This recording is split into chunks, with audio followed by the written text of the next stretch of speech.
Good evening. My name is Jayden Atticot. I'm a member of the Nassau-Suffolk Kappa League. Today I'll be interviewing Mr. Damascus Lee for the Y Kappa's Mentor campaign. Can you tell us a little about yourself? A little bit about myself. All right, as we was just talking, Jay, I'm from Brownsville, Brooklyn all my life. Moved to Baldwin, live in Long Island. I'm a proud father and a husband, first and foremost. Secondly, I'm a business owner along with my wife. That brings me great joy. I love sports. Sports is my second love behind God and my family. Well, that makes it third then, right? Yeah. Um, and I'm here. Anything you need to talk about, want to go over, I'm ready to rock. What about yourself? Tell me about yourself, Jayden. Same. I'm from Brownsville, Brooklyn. I play soccer. I go to career prep BOCES. Mm-hmm. And yeah, I'm an early graduate. Oh, that's what's up. Big family, small family? Yeah, big family. Yeah. How many brothers and sisters you got? Actually, not a small family. I got a twin brother and an older sister. You got a twin. That's what's up. Yeah. He plays sports too? Yeah, soccer, same team, same everything. So you really nice, man. You was talking all that stuff before we started the camera rolling. Yeah, I'm nice. That's what's up, man. I love the content. All right. What you got? Um, so why did you want to become a Kappa? Like, what made you want to become a Kappa? I'm gonna tell you, man. It was a different time. I pledged in the '90s, which was a while ago. In your world, that was a while ago, right? Yeah. And during that time, this is a true story. I was walking through the student center, which is where all of the students meet on campus, and they were advertising for a group meeting for a Hmm. fraternity, and I didn't know what a fraternity was. I mean, I'm from Brownsville, Brooklyn, first generation to go to college. I had no clue what fraternities were, what they did, anything. The only thing I knew about a fraternity was the movie School Days. I mean, that was the most I knew. So as I'm going through the student center, and it was in the evening time, I saw a group of men, group of black men, sitting at a table, and they were about to go into the student center to start the meeting. And it blew my mind because I never saw on a predominantly white campus a group of brothers late at night dressed handling business. I never saw that in my life. It kind of blew my mind. So um, one of them gave me a flyer. I was like, wow, when's this going on? It's a meeting. What's the interest meeting? He's like, yo, come on in. And when I went in that meeting, man, without sounding too extreme, I'm gonna tell you, Jay, it really changed my life because I never was around brothers who were just relatable, confident, and looking like they were gonna be successful. I said I want to do it. A couple of weeks later, I was filling out, the appropriate paperwork, going through the steps, and God blessed me in December of 1991. I became a member of Kappa Alpha Psi. So, I mean, that's my story. I mean, right place, right time. Nothing more, nothing less. Dang. So what do you do for your career? I'm a business owner. I'm gonna tell you, growing up, I'm a salesman, is what I call myself, old school. But new school, you guys call it an entrepreneur, right? A Yeah. guy who owns a business and talks and all that. So I run my mouth all day long, nonstop. I love talking to people. I love giving inspiration. I love creating. I think creativity and being able to create is a gift from God. Um, my wife and I, we own two e-commerce businesses, and that's how we make a living. But in terms of getting involved with other businesses, other ideas, and business is not always money making ventures for me. Social entrepreneurship. You ever heard of that before? Social entrepreneurship, no. Yeah.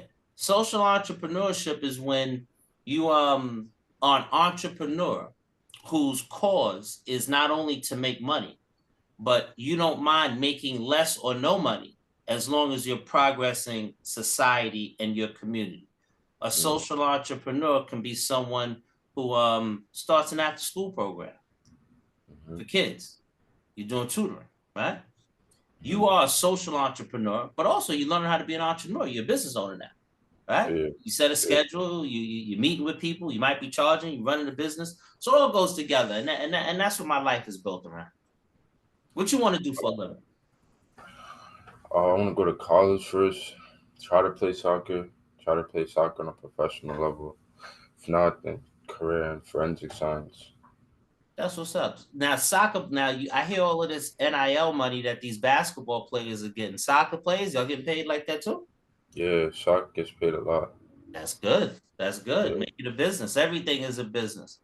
From the book of J. You a biblical person? You read the Bible? You go to yeah. Now I don't read the Bible, but yeah, I do yeah. believe in God. What about rap music? Like rap music? Yeah, Yeah, ain't nothing wrong with that. They say that music is the sound of the youth. So from the book of J, we'll call it Jay-Z. Get them back for what get them back for what they did to the Cold Crush, baby. Get your money. There's nothing wrong with that. There's nothing wrong with that. Stay focused and make a business out of yourself. You're not a business, you're a business. You're not a businessman, you are a business man. You get it? You're a business. So carry yourself like one. That's what's up. uh, why do you feel mentoring is important? Why is mentoring important? Yeah, Um, Mentoring is important for me because somebody did it for me. Nothing more, nothing less. I mean, the first taste of mentoring that I ever received was playing Little League football. I am an avid football um, player. I coach football. That's my passion. And when I was maybe 10 years old, 9, 10 years old, you know how Brownsville is now, right? It was yeah, even worse back in the day. I mean, I grew up in Brownsville during during the crack era. I mean, things were bad. My home was broken. Never met my dad. My mom was, going through her struggles. Brothers were all over the place. And I started playing Little League football. And when I started playing Little League football at 10, I played for an organization called the Brooklyn Skyhawks. They're still there to this day, right in Prospect Park. Um, and that was the first time I saw a group of men that were just there, like every weekend. Like that was when I was out of the hood. You know what I'm saying? I had a chance to go somewhere else. And true story, one of the founder of the Brooklyn Skyhawks is a gentleman by the name of Mr. Harris, Mr. James Harris. James Harris was the first Kappa that I've ever come across. And I didn't even know Mr. Harris was a Kappa until years later. But when I came back down to the field, I had my letters on. But see, that's how spirit works, right? But yeah, so when I started going down there, bro, that was my escape. I was out of the hood. I wasn't worried about mom. I mean, wasn't fighting, wasn't figuring it out. I started playing football. And there was a group of men down there looking out for me. And when I fast forward now, Brooklyn Skyhawks are still there to this day. Been around for almost 50 years. Some of the coaches that are there, I mean, these are older brothers that might be in wheelchairs with canes now, but they said, Lee, drop it, give me 10. I got to give them 10. You know what I'm saying? That's what it is. I mean, but that's that legacy we built. A lot of Skyhawks are also Kappas now. So, I mean, it's about legacy. And that's what Kappa is. Kappa's legacy. When you look at our legacy, I mean, we're 114 years old. I mean, the type of men that have come through and that have represented before me and are gonna represent after me. I mean, you want to be in proximity of success is what they call that. You want to be around people who are successful. So that's why I love the frat. Just like you with soccer. You don't be out there playing with no guys that's gonna bring your skill level down. You want to play with good teams, right? You want to be yeah. around dudes that are nice, right? They got their followers up. Yeah. All right. uh, what advice would you give your younger self? My younger self, Yeah, you a bad man. Don't stop. Period. That's it. Nothing more, nothing less. Don't stop. For what? You from Brownsville. You from the bottom. What can happen to you? Right? You prayed up. What can happen? Nothing. When you got God in your life, you got confidence, and you know what you want, don't stop. Why would you do that? I mean, that doesn't happen. We don't do that. We keep going. We press on. That's what we do. So, in the words of Muhammad Ali, it will be rumble, young man, rumble.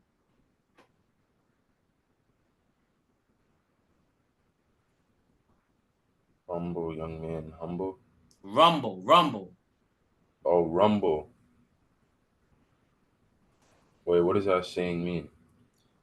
Muhammad Ali, you ever heard him before? Yeah, the Okay, boxer. Muhammad Ali was not only a great boxer, but he was a social activist. Yeah, I know. And when he used to, before one of his fights, he was getting ridiculed, and he said, "Rumble, young man, rumble." That means fight, young man, fight. Don't stop, young man, don't stop. Have a goal, young man, have a goal. Keep going, young man, keep going. You fight. That's what we do. We don't stop. We rumble, young man. We rumble. Get it? Yeah. My God. I see that you're a football coach, but I'm not a football player. I'm actually a soccer player, like hoping to play at a college level. Would you be able to provide some words of like getting to the next level, like what it's like getting to the next level? Yeah, 100%. I mean, I've had the blessing of coaching tons of athletes that have played at all levels. Fortunately, a couple of guys who have actually played pro. I love training. I love working out with athletes. And it's not what I'm going to tell you, it's what I'm going to point out to you. And if you can say you have this, I'm going to say to you, rumble, young man, rumble. And here's what I'm going to say. Do you have the ability to say that you want it as much as you want to breathe every day? Is that how bad you want to play college soccer? Yes. Okay. You want it as bad as you taste the spit in your mouth. Is that how bad you want it? Yes. Okay. You want it so bad that there's nothing else that you will focus on or do for the next 5 to 7 years until you get it, you achieve that goal, and there's nothing else that's going to stop you. Is that what you want? Is that what you're thinking? Yes. So there's nothing I can tell you. You got it already. Go get it, bro. Invite me to the parties, man. I mean, that's how it goes. I mean, a lot of times we trick ourselves into thinking that the success of the things that we want are just so like this is so hard to get. Oh my God, I gotta go through the nah, man, enjoy the journey. Sit back, lock in, work hard, don't stop, and go. That's it, man. I mean, everything else is noise. As long as you work hard and stay prayed up, little bro, you're gonna be good. I can guarantee that. Alright. I have one last question before we end. What inspired you to become a football coach? Having somewhere to go when I was 10 years old. Real talk. It goes back to Brooklyn Skyhawks, 10 years old, no dad, mom all over the place, brothers locked up. I mean, haywire, haywire. But I knew every Saturday morning I was able to go down to that football field and those men were going to be there every Saturday morning. So I would be remiss in my duties, or someone who was able to go from Mother Gaston Boulevard, 14 flights up, never walked up a flight of stairs straight, always walked with my back to the wall out of fear, right? Because you know what can happen on the other side of the stairs, right? You have to watch your back, right? To now having a house on the water, my son just graduated from one of the best schools in the country, a beautiful wife. I'd be foolish not to give back. I got to give back. There's no way I can't give back. And Kappa allows me to do that. My prior experiences are what propels me, and I'm here for the young men that need me, and the older men that need me too, or the brothers that need me. I mean, that's how you build community. I do believe that sports is like an extra family. Like when you play sports and you're on a club team, to me, like that's just a whole nother family. Like when I go to practice and see all my teammates, Like, yeah, now just not even my teammates, my brothers. Like, we just, yeah. And that's what it is, man. I'm gonna tell you a true story. One of my best friends, we played Little League football together at 10. In high school, our lockers were together, were next to each other. We went to separate colleges, but we were the best men in each other's wedding. That's how deep those bonds become. And when you parallel that to the fraternity, 115 years of men who have strived, who have put that work in, for their families, for their communities, for their finances. You know, no wrong making some money, right? Mm-hmm. And they do those things on a high level.